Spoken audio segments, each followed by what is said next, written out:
5.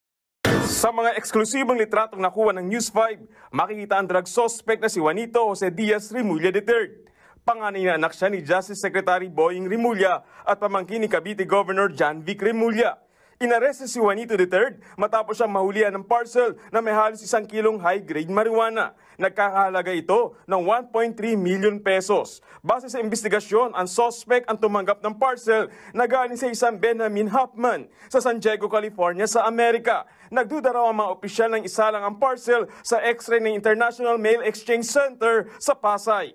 Kaya nang i-deliver at tanggapin ni Remulla ang parcel nitong Martes sa Ponte Verde sa Las Piñas, hinuli siya ng mga tauhan ng Bureau of Customs, NAIA, Drug Interdiction Task Group at PDEA.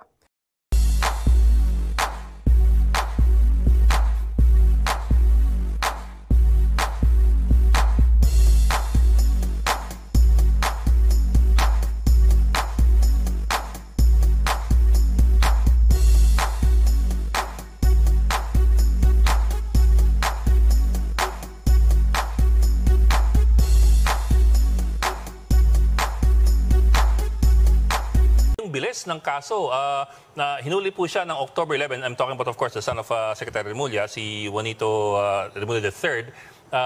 And January 6, acquitted na po. Now, I understand in some of your previous interviews, you talked about availing of the concept of continuous trial.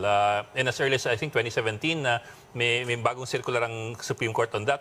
Pero, in effect, bale po, what is it with continuous trial and who can avail of it? Kasi ang daming mga kasong nakabinbin at tumatagal, pero may mga kasong ambibilis, kaya nito. For example, yung kaso ni Laila de Lima, maglilimang taon na mahigit.